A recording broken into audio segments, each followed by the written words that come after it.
Hoy vamos a dar respuesta a un planteamiento de ayer acerca de los reclusos que se trasladaron de las Islas Marías y que el propósito es acercarlos a sus lugares de origen, a donde están sus familiares. Claro que es una decisión de ellos, voluntaria. Les van a informar sobre este tema, este asunto que estamos cuidando mucho por razones humanitarias. Les van a informar el día de hoy, terminando la conferencia, va Francisco Garduño a darles toda la información.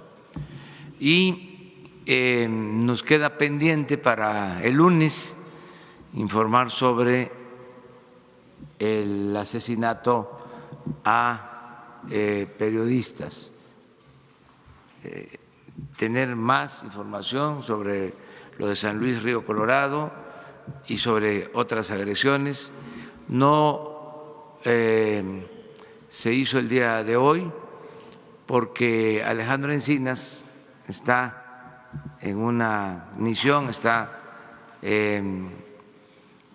haciendo una visita a un estado del país. Entonces, él es el que tiene esta responsabilidad y el lunes se les va a presentar todo un informe sobre la protección a periodistas como una función básica, estratégica, fundamental para que en el país se pueda ejercer con libertad el oficio, sin riesgos, como desgraciadamente ha sucedido, que muchos periodistas han perdido la vida en el cumplimiento de su trabajo. Entonces, vamos a hablar sobre eso el lunes. Yo ahora les comento sobre dos temas. Uno es relacionado con el acuerdo que se logró el día de ayer con los maestros que estaban protestando.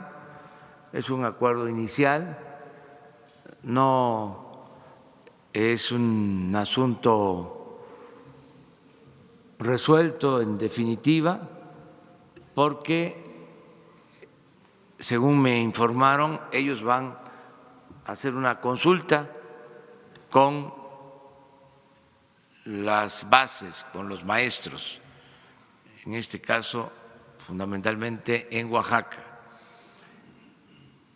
Ayudó mucho este diálogo porque se aclararon cosas,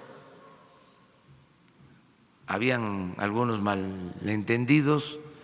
Nosotros reiteramos el compromiso de cancelar la mal llamada reforma educativa. Vamos a cumplir con ese acuerdo. No hay otra intención. Esto para que todos los maestros de México lo sepan.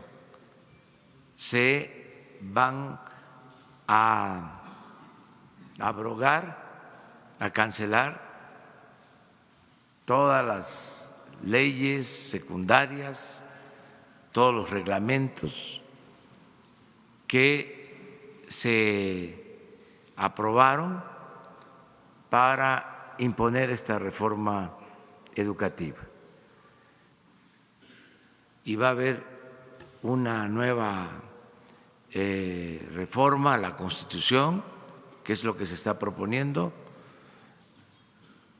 que tiene una dimensión completamente diferente. es apoyar la educación pública, gratuita, de calidad, en todos los niveles escolares. Esto es educación gratuita, obligatoria, hasta el nivel superior. Y en la misma reforma constitucional se establece el derecho de los mexicanos a la educación. No hay nada punitivo, nada contrario a los maestros, a diferencia del trato que se les daba en los gobiernos anteriores. Nosotros vamos a respetar siempre a los maestros de México, porque no puede haber una verdadera reforma educativa sin los maestros, y todo lo vamos a hacer de común acuerdo. Hay un tema que se trató ayer, que me informaron, muy destacado: el hecho de que ayer los maestros expresaron que no tienen interés, que no los mueve el interés de manejar las plazas. Ya ven cómo se decía que lo que se buscaba era regresar a la venta de plazas, al tráfico con las plazas de maestros. Ayer ellos dejaron de manifiesto de que ese es un asunto secundario, que no tienen ningún reclamo acerca de lo que plantea la reforma constitucional y las leyes secundarias, que quieren estar atentos a las leyes secundarias, reglamentarias, porque no todo puede estar en la Constitución. No puede estar en la Constitución, en el artículo 3, la relación laboral. Eso tiene que ver con las leyes secundarias, pero se hizo el compromiso de que ellos puedan, no solo esta sección sindical, sino todos los maestros, conocer y participar, dar su punto de vista sobre la elaboración de las leyes secundarias y de los ordenamientos que derivan de la reforma constitucional. Entonces, fue muy alentador esto, porque se pensaba que todo el movimiento era por las plazas, por volver a traficar con las plazas. Esto lo manejaban incluso los que apoyaban la mal llamada reforma educativa, que toda la oposición era porque se quería regresar al pasado de la venta de las plazas. Pues no, no es eso lo fundamental. También se aclara que el propósito es modificar la reforma impuesta y se tienen que mantener términos, conceptos técnicos, porque una demanda es de que no se quiere que quede nada de el lenguaje neoliberal, y eso pues yo estoy de acuerdo también, pero es poco a poco. Tenemos que regresar a un lenguaje nuevo, porque esa jeringonza neoliberal además es contraria al buen castellano y se fueron introduciendo términos que no corresponden a la realidad. Ellos hablan de que son términos, palabras, lenguaje tecnocrático, y sí, en efecto, tenemos que buscar eso, de modificar hasta los términos, pero ahí vamos a ir poco a poco. Si no se va a usar el término evaluación, ¿cuál es el equivalente?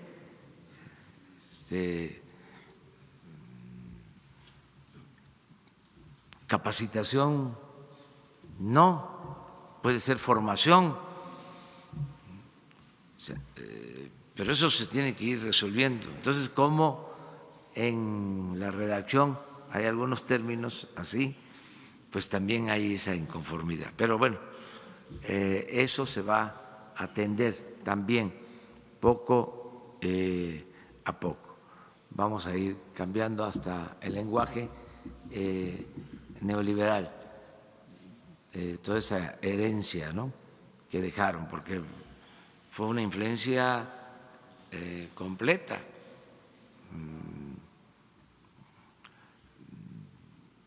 Que incluyó todos los ámbitos de la vida pública. Es una nueva economía, una economía de élite que se impuso, ¿sí?, acompañada de una política de corrupción,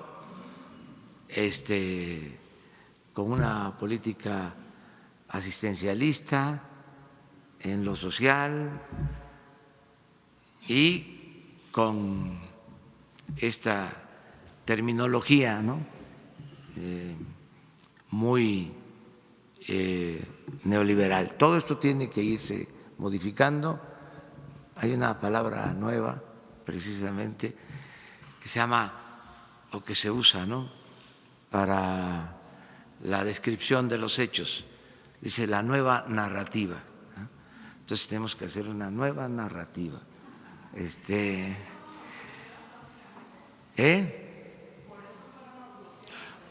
Porque tenían desconfianza y hacía falta más información, y se aclaró y se avanzó bastante. Y yo les agradezco a los maestros que tengan esta actitud de diálogo, porque ese es el mejor camino para resolver los problemas. Entonces, eso, decirles que va caminando. Lo otro, informarles, es de que hoy vamos a estar con los banqueros de México, vamos a estar en la convención de banqueros en Acapulco y les invitamos porque ahí vamos a hacer algunos planteamientos para que mejore este servicio en beneficio de los mexicanos, para que podamos lograr con la participación de la banca un mayor crecimiento económico en el país. Eso son los dos temas que tenemos.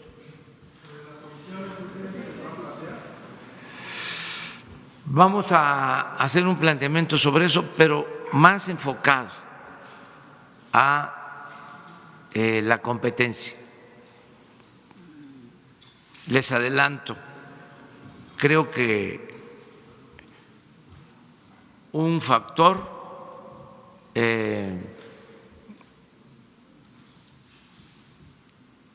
importante en la Cuarta Transformación es el auspiciar una mayor competencia.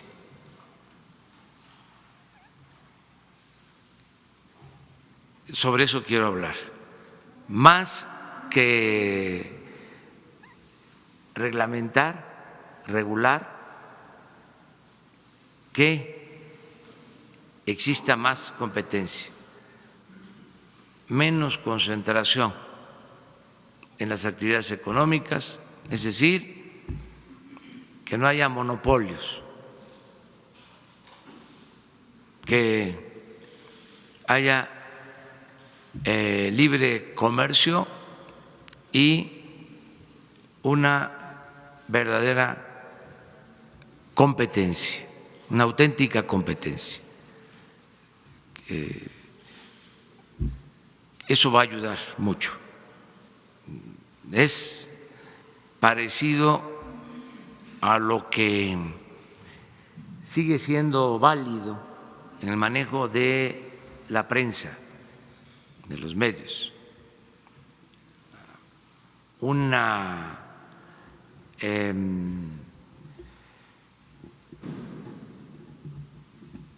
divisa, un criterio de los liberales que se le atribuye a Sebastián Lerdo de Tejada, de que la prensa se regula con la prensa.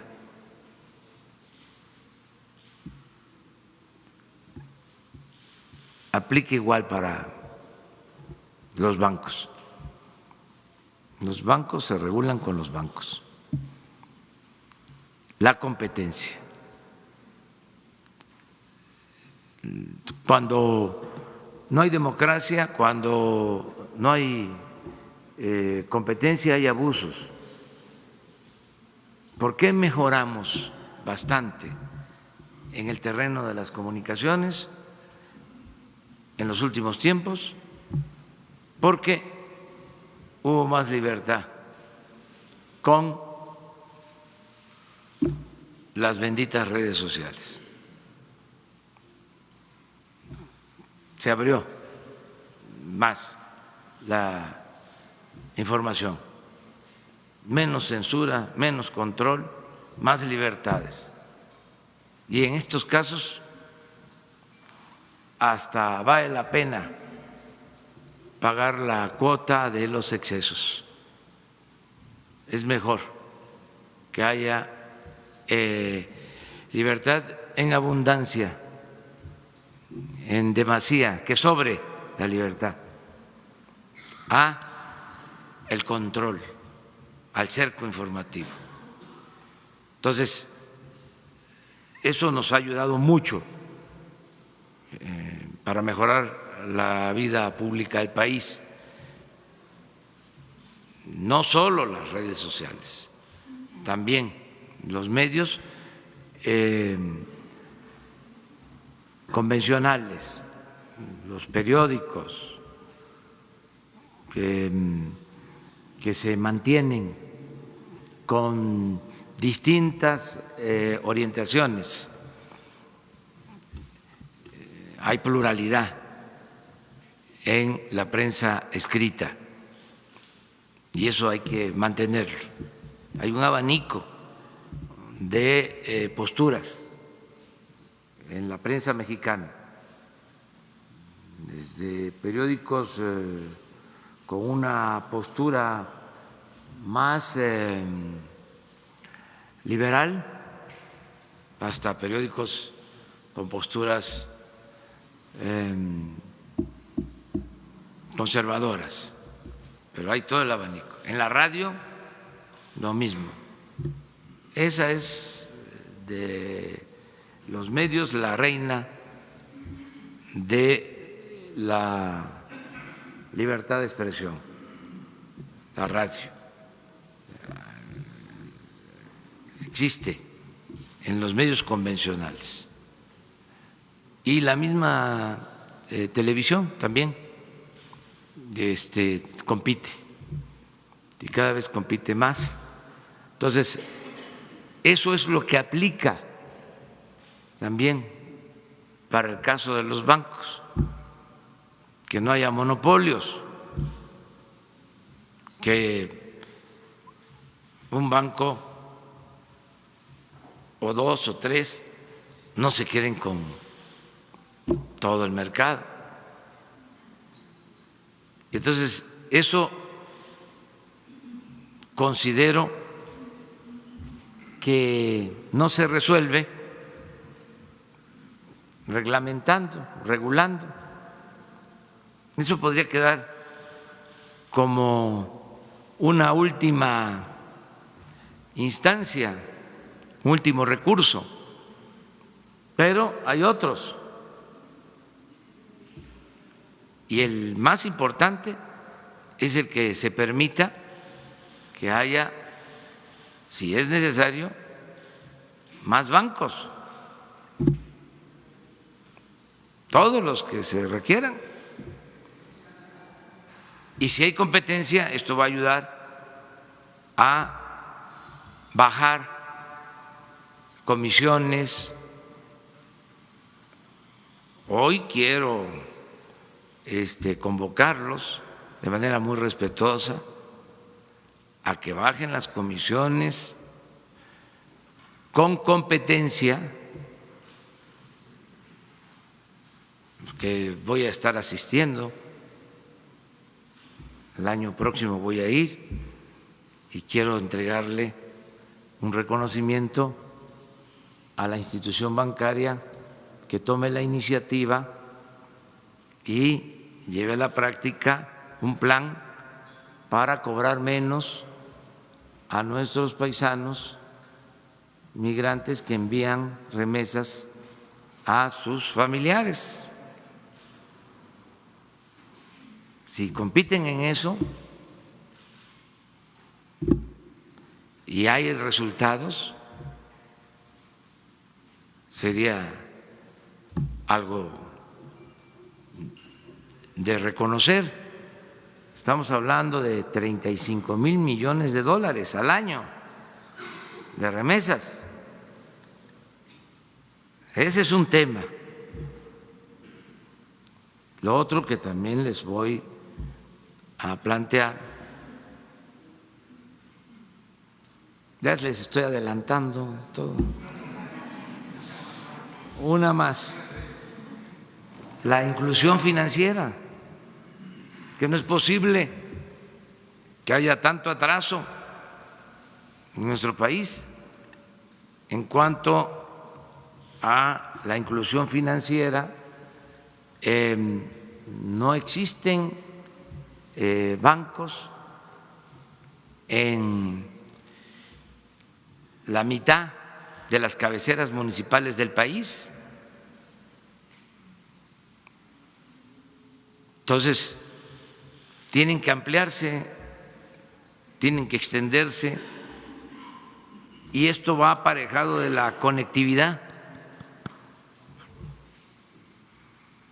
Fíjense, ayer estuve en Guelatao.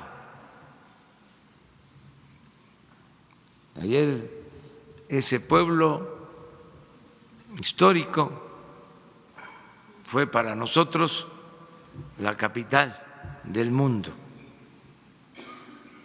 porque ahí nació el hombre que encarna la dignidad en el ejercicio de la función pública, en el ejercicio de la política. Y no hay comunicación por telefonía móvil en Guelatao, en el pueblo donde nació el mejor presidente de México. Y sí, en la época en que salió pequeño, a los 12 años, Juárez, a Oaxaca, pues estaba muy lejos.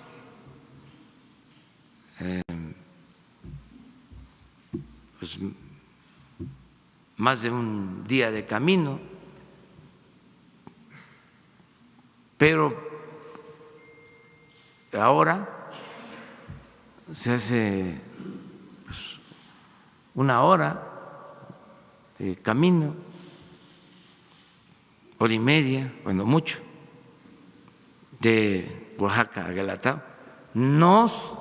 Estamos hablando de el pueblo más apartado de Oaxaca.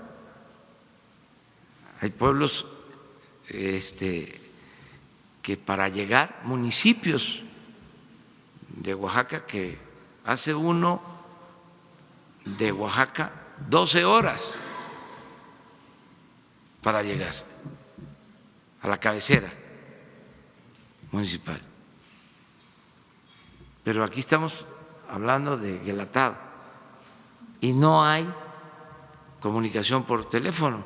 No sé, los que me acompañaron mandaron información, no se pudo mandar información. En todo ese distrito histórico de Ixtlán son 26 municipios, solo en 4 hay comunicación por teléfono móvil, en 4 cabeceras de los 26 municipios. En 22, nada. Entonces, eso lo quiero plantear también ahora. O sea, ¿cómo resolvemos conjuntamente que haya conectividad, que haya comunicación, que haya internet y que al mismo tiempo haya inclusión financiera? Porque solo Oaxaca recibe cerca de 2,000 millones de dólares al año en remesas y quienes reciben esos apoyos que envían familiares de Estados Unidos fundamentalmente, pues viven en esas comunidades, en esos pueblos. Entonces tienen que ir a Oaxaca. ¿Por qué no se acercan esos servicios? Ese es un plan que nos importa plantear y no es contrario a sus propósitos de desarrollo, de expansión.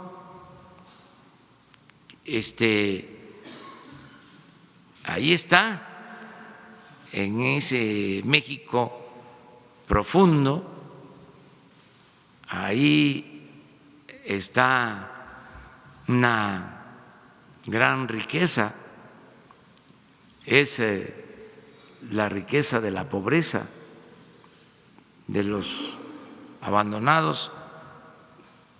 Ahí están los recursos naturales, ahí están los bosques, ahí está el agua, ahí están las minas, ahí está el petróleo, en los pueblos más apartados y los pueblos originarios, ahí está la cultura. Entonces, necesitamos avanzar en el desarrollo, no seguir centralizando el crecimiento económico en las grandes ciudades y contribuir a integrar, a modernizar desde abajo al país. Esos son de los temas que vamos a plantear el día de hoy. Buenos días, presidente. Yo quisiera preguntarle, el día de ayer el Senado pues echa abajo las ternas que usted mandó para la Comisión Reguladora de Energía, debido a que pues evidentemente incluso los mismos candidatos reconocieron que desconocen este tema de la Comisión Reguladora de Energía. Saber si ya tiene pensadas quiénes van a ser los nuevos perfiles, si va a optar por repetir algunos de ellos y pues cuándo podría estarlas mandando. Vamos a enviar de nuevo las ternas el día de hoy. Ya tenía preparado el plan B. Hoy mismo va de regreso las ternas. Pues todos aprobaron. De las 4 ternas,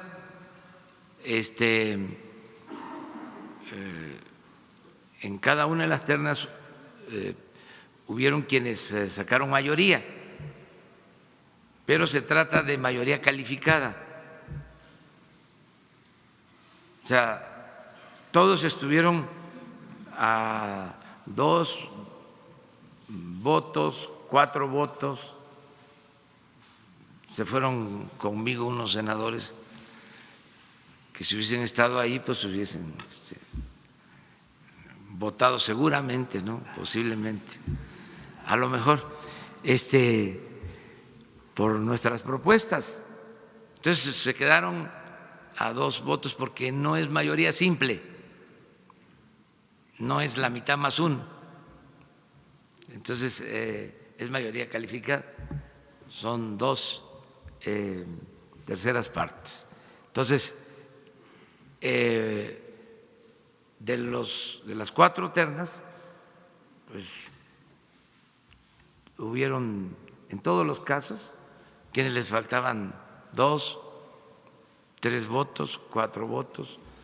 Esos, pues, van a repetir, porque ganaron en votos, pero no obtuvieron mayoría calificada. Y vamos a hacer otras propuestas. Son muy buenos los 12, muy buenos. Lo que sucede es que hay un cambio también, ya no tienen el mismo perfil de antes. Y no quiero mencionar cuál era el perfil que dominaba antes. Y además, otra cosa, no vamos a caer en lo mismo de la negociación de los enjuagues que se hacían. A ver, te toca uno a ti, otro a ti, 2 para mí. El que parte y reparte se queda con la mayor parte. Ya no, se acabó el juego ese. Entonces, hubo ahí alguna insinuación en el sentido, cámbienle y proponemos nosotros y todo sale bien. No, no, pues ustedes son mirones profesionales, ustedes investigan todo, saben todo. O sea, yo doy indicios, pero ayúdenme también ustedes, ¿no? O sea, bueno, entonces no es así, ya se acabó eso. Qué bien, en ejercicio de su autonomía, de su libertad, el Poder Legislativo dice no. Entonces hay un procedimiento legal, nosotros cumplimos con lo que ellos resuelven, ellos están actuando muy bien. O sea, y el hecho de que se rechacen las ternas, pues es un buen signo, una buena señal. Eso antes era raro de que se diera. Imagínense que le rechazaran una terna al presidente. No era común, a lo mejor sí se daba, pues, pero no era una práctica normal. No era la regla, era la excepción. Entonces, ahora que se rechazan, ahí van otros, igual, con el mismo perfil, técnicos, que porque no tienen experiencia en asuntos del manejo de la regulación en el sector energético. ¿De dónde vino eso de la regulación del sector energético? ¿Desde cuándo? Pero lo más importante, ¿ha funcionado? ¿Los encargados de estos organismos han actuado con rectitud? ¿Está muy bien el sector energético? A partir de que crearon todas estas estructuras, ¿cuál es la experiencia entonces? Entonces estamos optando por técnicos que conocen del sector energético y sobre todo estamos optando por gente honesta, incorruptible. Es que hay, no vayan a pedir nombres porque también les corresponde hacer la investigación, pero hay consejeros de estos organismos que firmaron, por ejemplo, la compra de la planta de fertilizantes, esa que costaba cuando mucho $50 millones y pagaron $500 millones. ¿Esos son los que queremos? Ya no. ¿Esa es la experiencia? ¿Esos son los expertos? Ya no. Tenemos ya que renovar todos esos procedimientos y es lo que estamos haciendo. Y muy bien el Senado, muy bien los senadores de todos los partidos que hacen valer que son un poder independiente, autónomo. Y en un segundo tema, presidente, hace 2 semanas el titular de la Unidad de Inteligencia Financiera nos comentaba que tenía al menos 50 casos de irregularidades o presunta corrupción en el tema de la compra de medicamentos. Dijo que una vez que pasara su informe de los 100 días de gobierno lo iba a presentar, que involucraba incluso directamente exfuncionarios de la administración pasada. ¿Sí se va a realizar este informe? ¿Tienen los elementos? ¿Qué información tiene usted? Todo lo que se tenga de información sobre irregularidades, sobre presuntos delitos, se tiene que desahogar, se le tiene que dar curso, tiene que ir a la instancia judicial correspondiente. Entonces, le voy a pedir al director de Inteligencia Financiera que les informe sobre esto la semana que viene y sobre otros temas, o sea, todo lo que se sepa sobre presuntas irregularidades que se dé a conocer, para que no solo esté en las instancias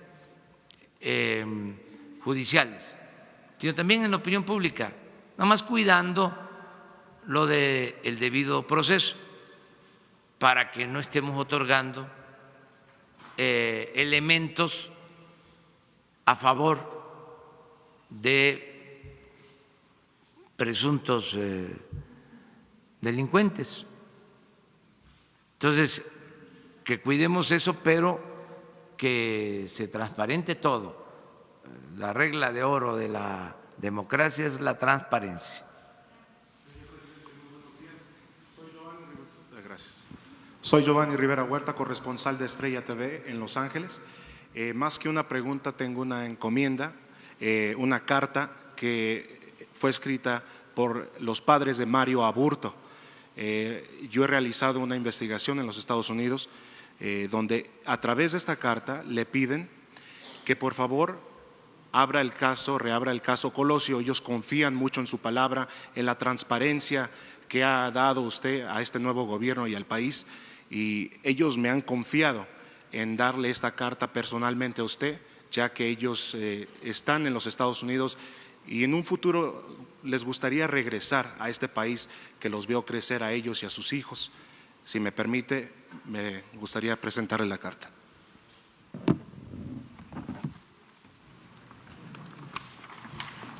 Gracias, señor presidente. Es la carta y ese es el trabajo periodístico que hemos hecho. Le agradezco mucho por su tiempo, señor presidente. Gracias. Bueno, pues yo voy a leer esta carta y la voy a turnar a la secretaria de Gobernación para ver qué procede desde el punto de vista legal. Y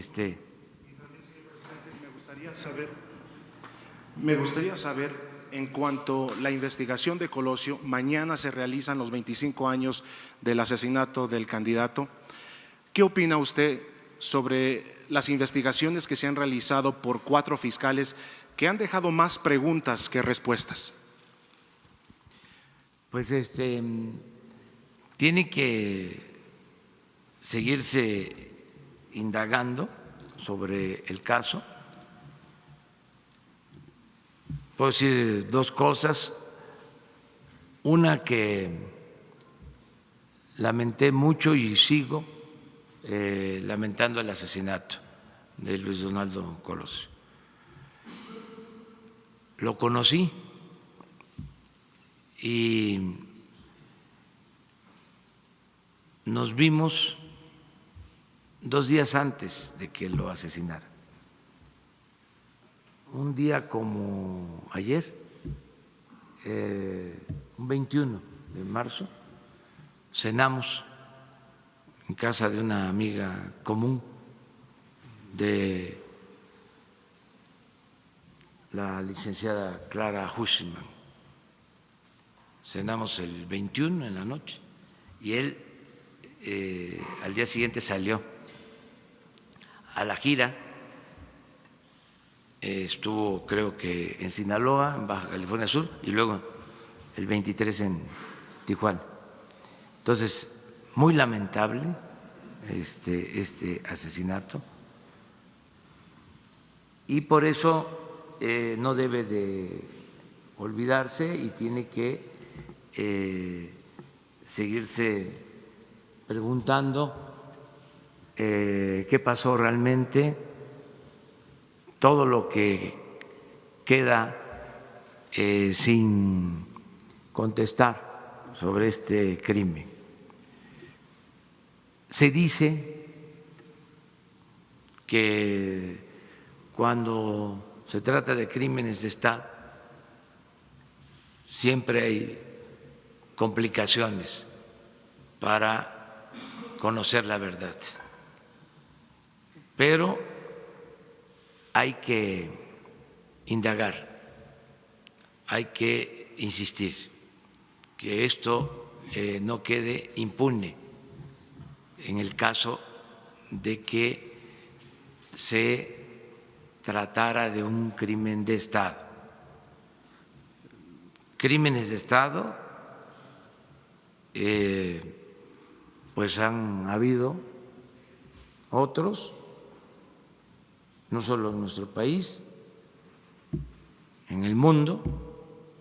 Un crimen de Estado famoso es el del presidente Kennedy. Se sigue investigando, se sigue hablando sobre este crimen de Estado o supuesto crimen de Estado, para no ser tajantes, pero sí son expedientes abiertos, sin duda. Y, señor presidente, disculpe por tomar la palabra. ¿Qué le responde a la familia Aburto? ¿Cuál es el mensaje de Vamos a leer su carta, así, y que en México hay libertades y hay un auténtico Estado de Derecho? O sea, que ya no hay Estado de chueco, hay Estado de Derecho. Entonces, que se van a revisar estos documentos, la carta, la investigación que hacen ustedes, y vamos a proceder en lo que podamos. También con toda claridad, en el marco de la legalidad, decirles, esto procede, ya no podemos, porque no hay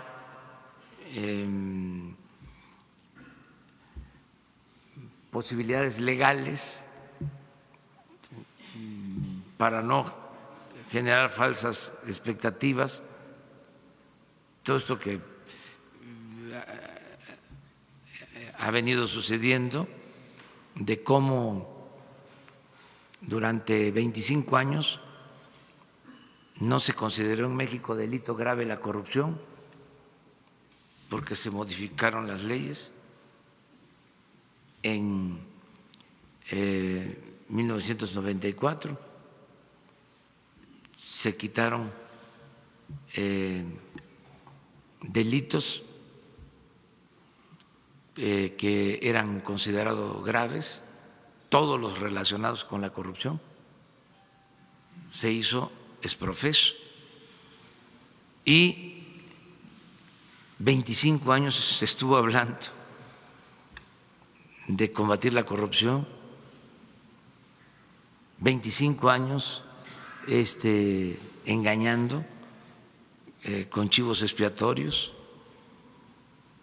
cuando no había un marco legal para combatir la corrupción.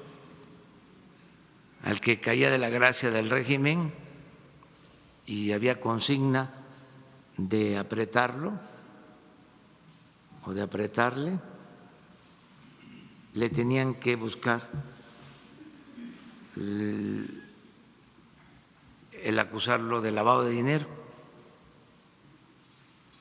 Un caso de injusticia, pero además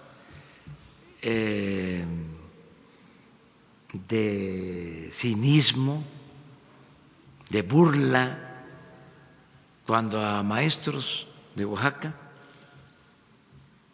los acusaron de lavado de dinero. En la pasada administración, el pasado gobierno. O sea, claro que por consigna de mero arriba y Secretaría de Gobernación. Imagínense el responsable de la educación pública de México actuando así. El nivel moral, el nivel ético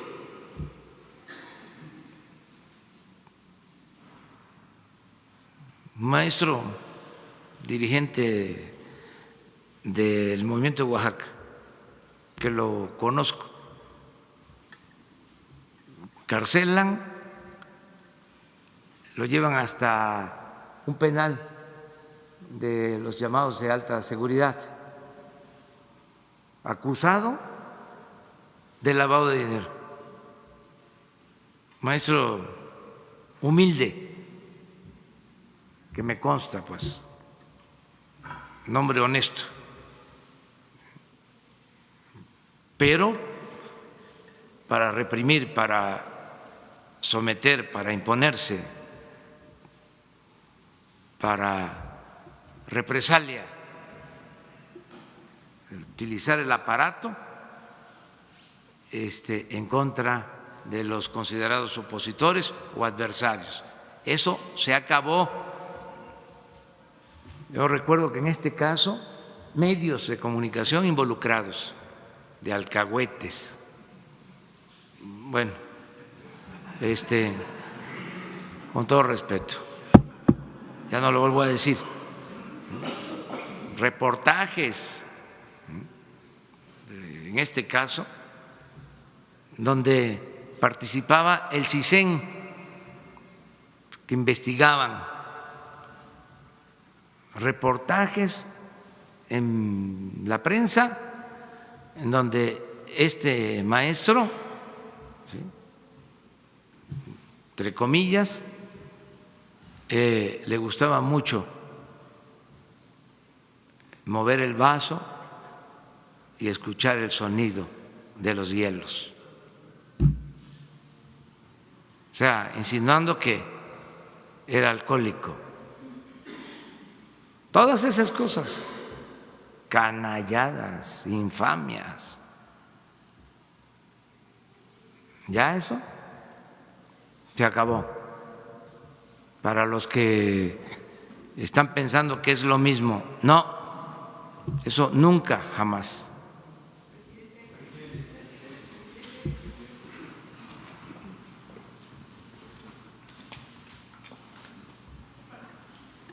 Buenos días, Televisión Educativa. Preguntarle, señor presidente, sobre la iniciativa de reforma educativa, si nos puede decir qué fue lo que observó su gobierno como para que uno de los puntos señalara e hiciera énfasis en la corresponsabilidad entre las familias y comunidades para la educación de los estudiantes junto con las escuelas.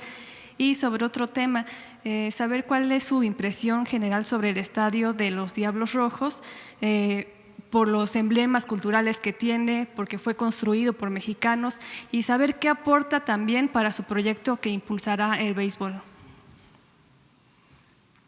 Bueno, pues el caso de la corresponsabilidad, que no se vaya a malinterpretar, porque como parte de la mal llamada reforma educativa y sobre todo con el propósito de poner la educación al mercado, de privatizar la educación, porque esa es la intención de fondo, o la intención que tenían, porque eso ya tronó, ya eso chupó faro, ya se acabó. Pero lo que querían era, en el fondo, privatizar la educación, que estudiara el que tuviese dinero para pagar colegiatura, como si la educación fuese una mercancía, ponerla al mercado para ver quién compra la mercancía, quién puede pagar la educación. Ese es el fondo de todo. Eso es lo que movió todo.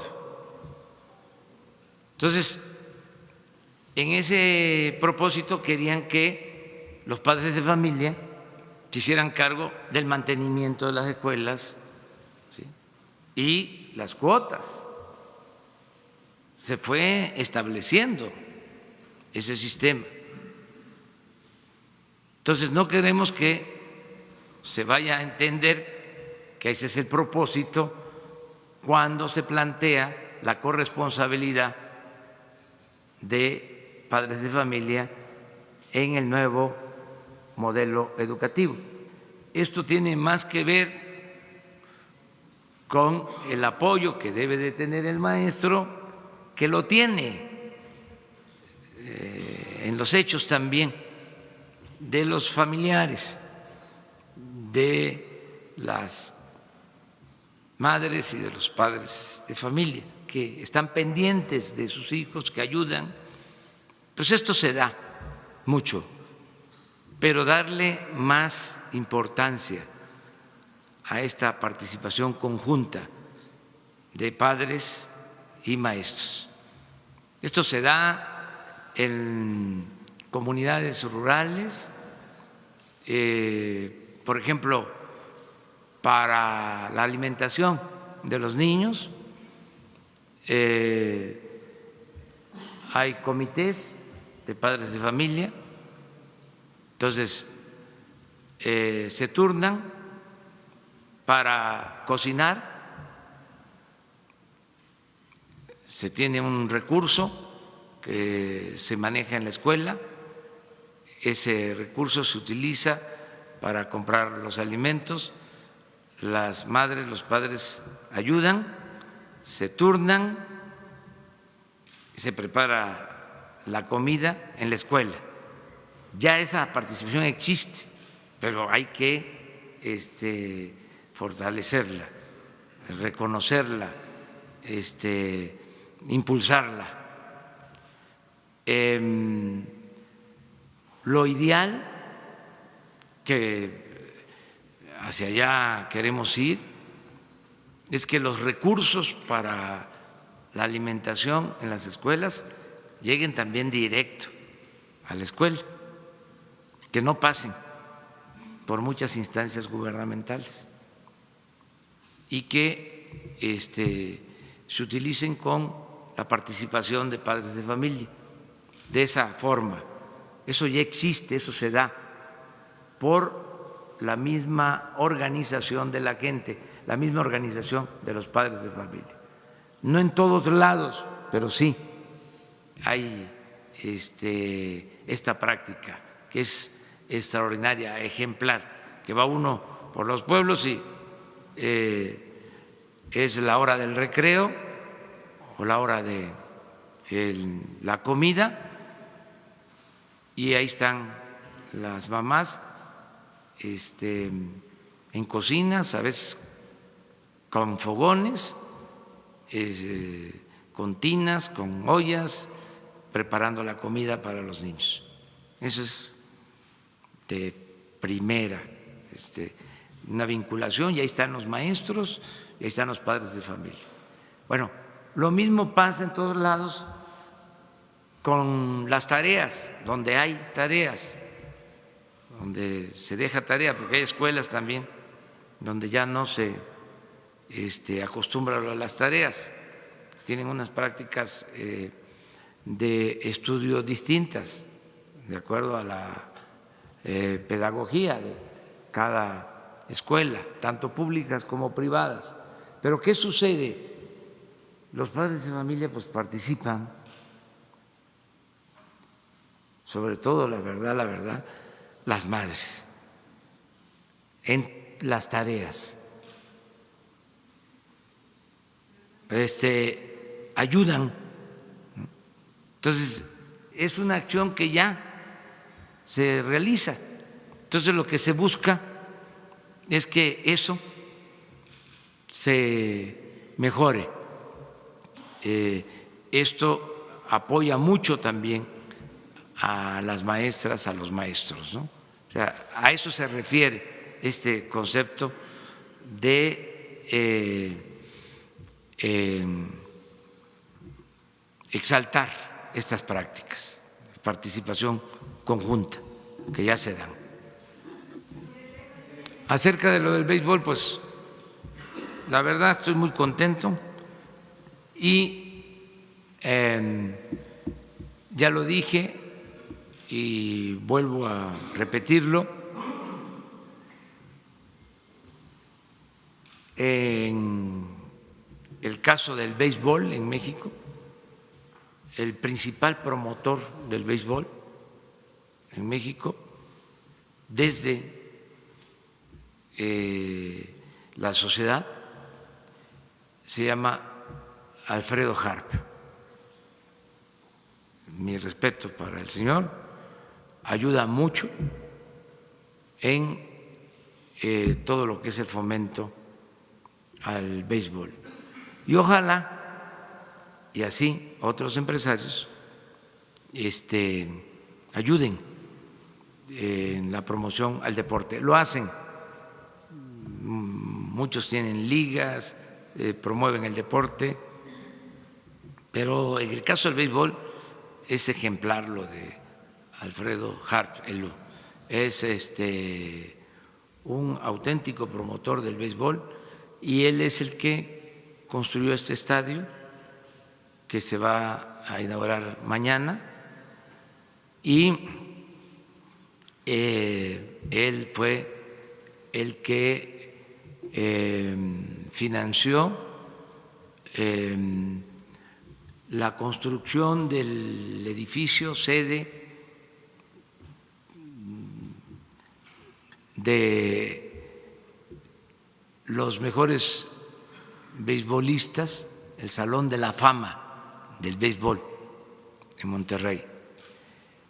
Y él también, aprovecho para agradecerle y mandar la información a Sinaloa y a Guasave de que él ya comprometió recursos para remodelar el parque de béisbol de Guasave, que regresa Guasave este año a la Liga del Pacífico. Entonces, le pedimos a Alfredo Harp que ayudara y ya está trabajando en esto. Son cosas que se deben de reconocer públicamente, ¿no? No lo pide así, pero me nace decirlo.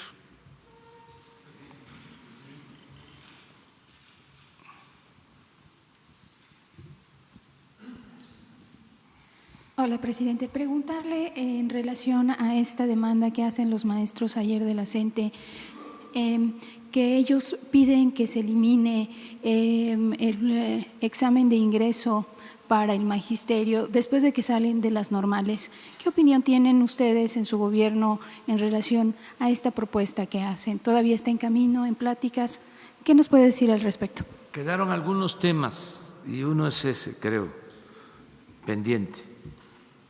Pero yo creo que puede haber entendimiento sobre este tema, sobre este asunto.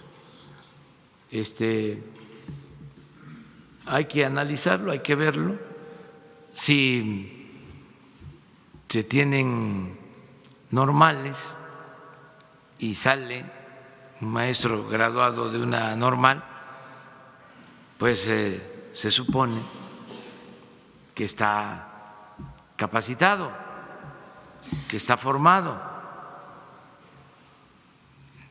Entonces, habría que ver esto. Lo importante es que no se va a aplicar una evaluación con fines de afectar a los maestros en sus derechos laborales. No se va a utilizar como un pretexto la evaluación para dejar fuera a maestros. Eso es lo más importante. También preguntarle que si existiría presupuesto suficiente para esta demanda, presupuesto para que cada estudiante de las normales que cuando salga pueda tener una plaza. Sí, es que vamos a tener demanda de maestros, o mejor dicho, se van a necesitar maestros hacia el futuro, de acuerdo a nuestras proyecciones. Sí necesitamos formar maestros y se le va a dar mucha importancia a las normales. Se les va a apoyar. La tendencia en el periodo neoliberal era cerrar normales, deshacerse de las normales. Cerraron el MESHE y otras. Ahora no va a ser así. Necesitamos fortalecer las escuelas normales porque necesitamos maestros. Y hay quienes no están optando por la carrera magisterial porque dañaron con la campaña en contra del magisterio, afectaron. Entonces, llegaron a considerar que la carrera magisterial era de gente irresponsable, de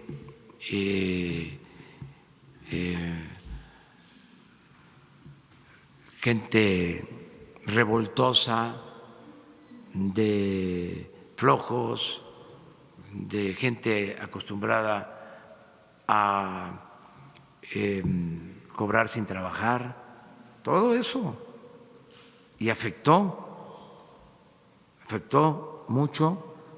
Antes era un orgullo, es un apostolado el maestro. O sea, ¿quién no recuerda a nuestros maestros? Y con cariño, todos. No, estos fueron unos bárbaros, me refiero a los tecnócratas, ¿sí? Irresponsables, que no hasta Cantinflas hizo una película sobre el profe y como hizo una sobre el médico y otra sobre el sacerdote y otra sobre el barrendero, no eran servidores públicos ejemplares que se les respetaba, y llegan estos insensatos a acabar con el prestigio de una profesión importantísima. Entonces, sí, necesitamos maestros y por eso se va a apoyar a las normales, se van a abrir normales, el MESHE se abre, lo cerraron y otras, y con el argumento de que eran unos revoltosos. Ser joven y no ser revolucionario es una contradicción. O sea, como si fuesen irracionales los jóvenes. Ayer fuimos a Galatao. Se pensaba, ¿no?, de que iba a ser muy difícil que por protestas. No, la gente es muy respetuosa y fue un buen acto. Claro, hay simpatías y antipatías, eso es normal, eso es consustancial a la democracia, pero no hay agresiones, se puede mantener las libertades y la gobernabilidad al mismo tiempo, el respeto. Entonces, eso es lo que se está haciendo. Bueno, terminamos contigo.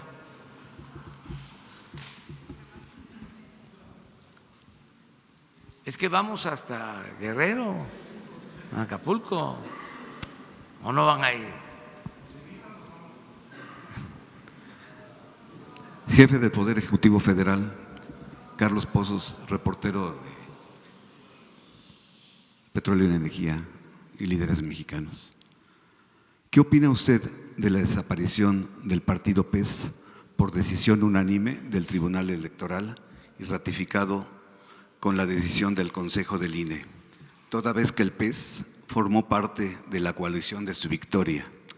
¿Está a favor o en contra de la creación de partidos políticos como el PES, toda vez que hay más de 100 y tantos registros de partidos que quieren estar en el INE? Bueno, pues yo le agradezco mucho a los militantes, dirigentes de el PES, Partido de Encuentro Social. Yo tuve de parte de ellos un gran apoyo, los respeto mucho, tengo buena relación con militantes, con dirigentes de ese partido, y ahora que se les canceló el registro, pienso que tienen opciones, tienen alternativas en el marco de la legalidad, volver a insistir, volver a hacer los trámites y seguir adelante. No puedo ir en contra de la decisión del Tribunal Electoral, es una decisión que tomaron y afortunadamente hay libertades y hay posibilidades de reponer el procedimiento para volver a tener una organización política, un partido, o mejor dicho, para tener el reconocimiento como organización política, que eso es un partido, porque una organización política se puede crear sin necesidad de tener el reconocimiento oficial. Lo que hace la autoridad electoral es darle reconocimiento para que sea una asociación o un partido de acuerdo a las reglas. Pero de acuerdo a la Constitución somos libres y tenemos el derecho de asociarnos, y ese derecho está por encima de cualquier ley secundaria, de cualquier reglamento. Acerca de que si deben de haber partidos, yo pienso que sí, todos los que cumplan con los requisitos legales.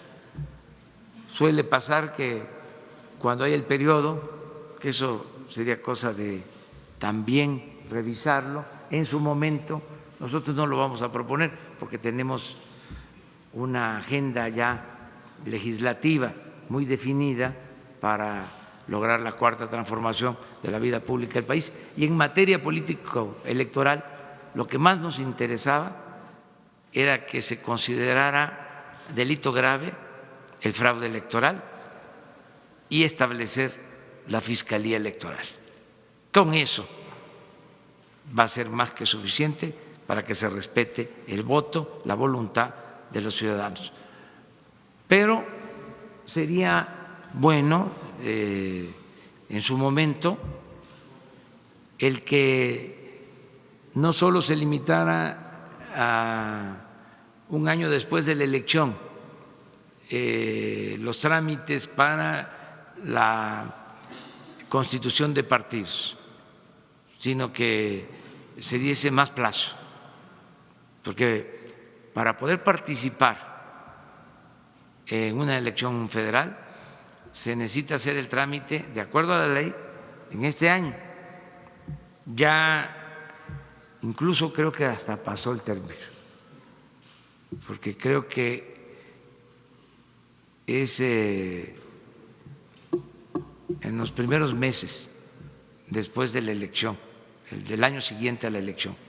Entonces, que eso se pueda ampliar, que se pueda ampliar el plazo, o sea, no hacerlo inmediatamente después de la elección presidencial para la creación de nuevos partidos y mantener los requisitos, porque no es fácil poder constituir un partido. Yo recuerdo que se tienen que hacer asambleas en los estados y tienen que ir a las asambleas más de 3,000 militantes y acreditarse con su credencial de elector. Y creo que son como 20 asambleas estatales las que hay que hacer.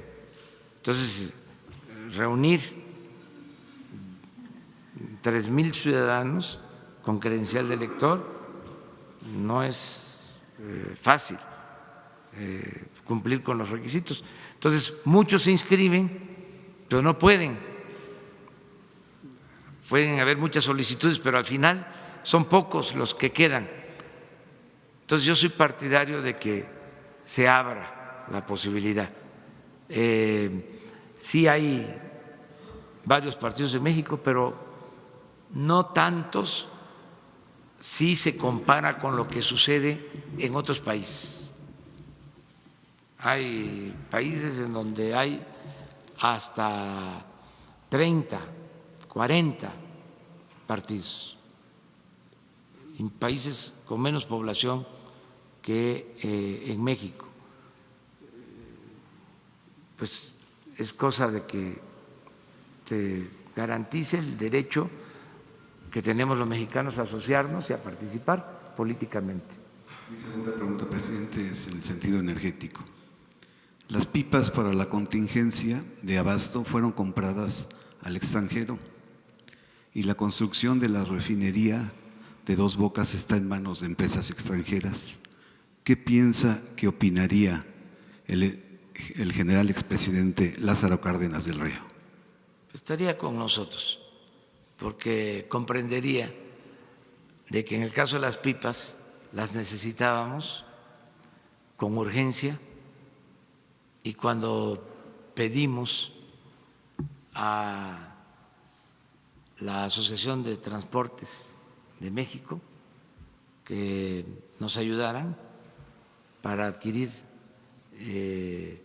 estos carros tanques, iban a empezar, nos presentaron un programa para empezar a entregarnos las unidades a partir de este mes de marzo, y creo que 6 al mes. Entonces, no resolvíamos el problema. Estamos hablando de una emergencia. En el caso de la refinería, pues el general también estaría de acuerdo en que lo importante es contar con empresas serias, profesionales, que cumplan con plazos, con lo pactado presupuestalmente, y se está convocando a las mejores empresas del mundo para este propósito, porque lo que nos interesa aquí sí que es el fin, no el medio. Lo que nos importa es darle valor agregado a nuestra materia prima, producir las gasolinas en México, no comprarlas como se hace. Entonces, para eso necesitamos de la planta, de la refinería, y para decir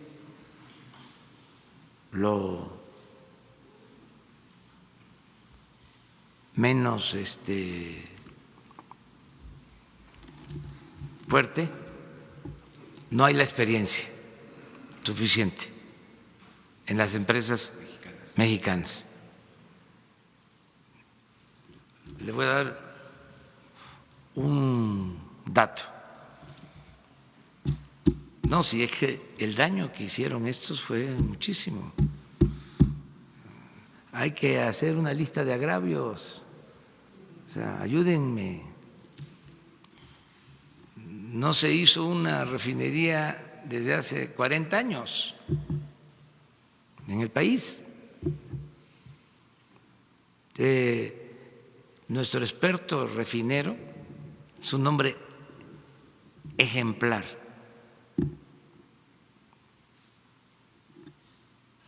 Pero tiene, aunque está lúcido, parece un muchacho, tiene pues como 85 años. ¿Don Ramiro Garza?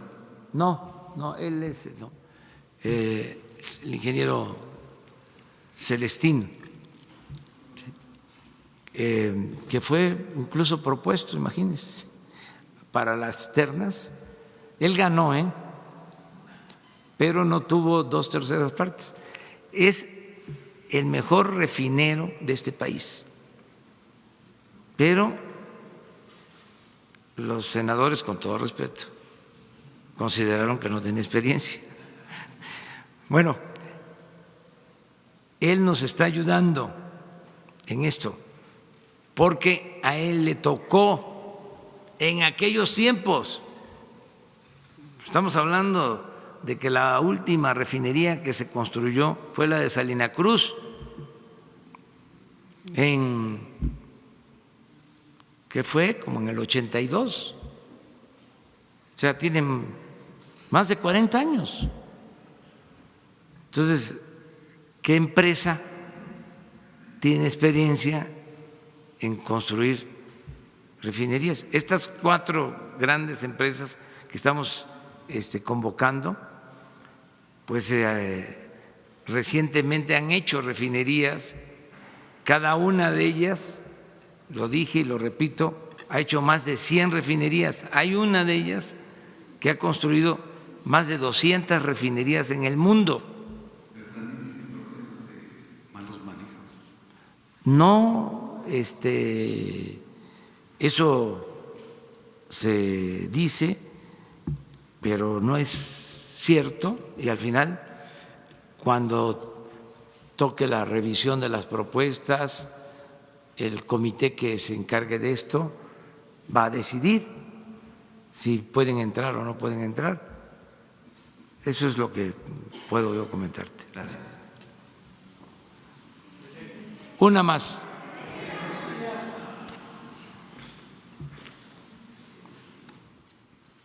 Presidente, ya que hablaba del tema del PES, preguntarle, Hugo Eric Flores es el dirigente del PES, pero también es delegado federal. ¿Se puede en su gobierno tener estas 2 funciones o ahí existe un conflicto de interés? Y sobre lo que hablaba de las empresas extranjeras, también la secretaria Rocío Nale reconoció que estas empresas que se está invitando para la nueva refinería no están totalmente libres de corrupción. ¿En su gobierno van a participar empresas que sean corruptas pero poquitas o cómo va a ser? Gracias. No va a haber corrupción en mi gobierno. Se va a acabar la corrupción y la impunidad. Me canso ganso. Es en serio. Estas empresas son las que tienen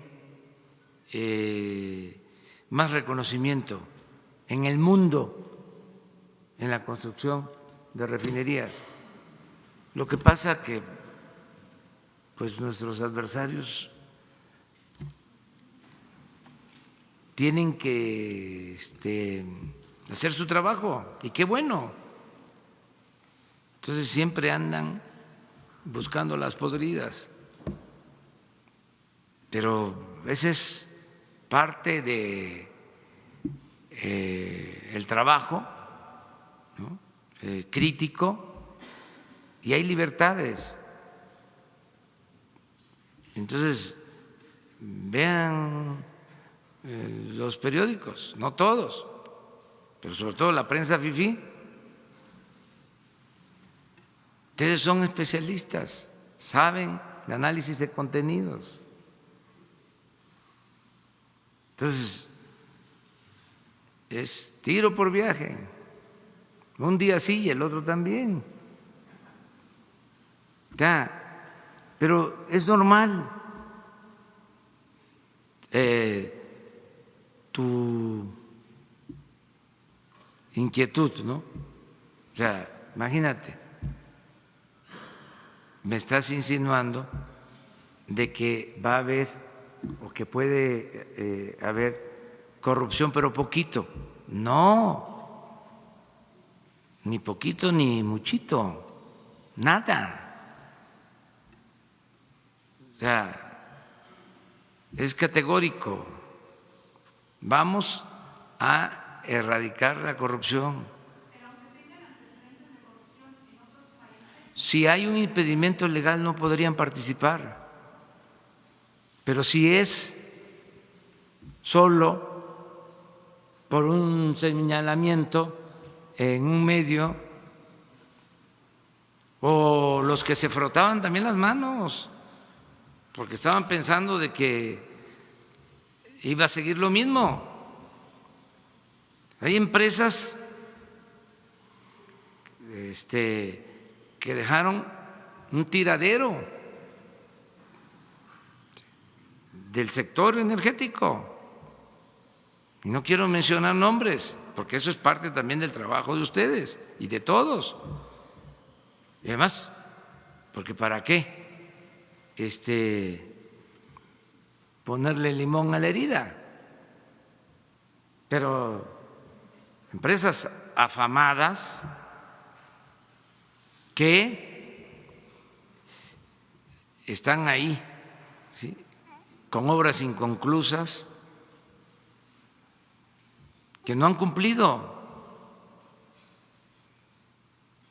Entonces, ahora se envuelven, ¿no?, en el nacionalismo. Sí, queremos apoyar, ¿sí?, a las empresas mexicanas, pero no apoyar a empresas mexicanas corruptas o ineficientes, porque la patria es primero. Lo que nos interesa es rescatar a Pemex. Lo que nos importa es que el pueblo no pague caro por las gasolinas. Eso es lo que nos importa. No vamos a estar manteniendo empresas ineficientes. Entonces, ¿en qué quedamos? No que se buscaba la competencia y el libre comercio. Ya no va a haber protección, ni partidos del gobierno, ni sindicatos del gobierno, ni empresas favoritas del gobierno, ni bancos, hoy se los voy a decir, favoritos del gobierno. Eso se termina. Esto de proveedores favoritos del gobierno, nada. Vamos a lo que más conviene al interés general, al interés de la nación. Me pasaba cuando fui jefe de gobierno, les cuento, se tienen que comprar, o en aquel entonces se adquirían como 1,000 millones de pesos en despensas que se les entregaban a los trabajadores. Y se simulaba de que se hacían licitaciones y había corrupción. Se entregaba el contrato a empresas que tenían buena relación con los funcionarios. Eso se terminó y se decidió hacer una licitación abierta, seria, y en la primera compra nos ahorramos como 300 millones de pesos y ganó una comercializadora extranjera. La segunda vez, segundo año, otra licitación igual, nos ahorramos otros 300 millones. Como a la tercera, llega una empresa mexicana. Sí, pero ¿cómo se le va a dar la preferencia al extranjero si nosotros somos mexicanos? Pues apúrate, ofrece buenos precios, porque ni modo que te vamos a dar 300 millones nada más porque es una empresa nacional. O sea, a nosotros lo que nos importa es que con esos ahorros pues se le da más a los trabajadores. Entonces es lo mismo. O sea, vamos a la competencia. Ahora con lo de los medicamentos, licitación internacional. Porque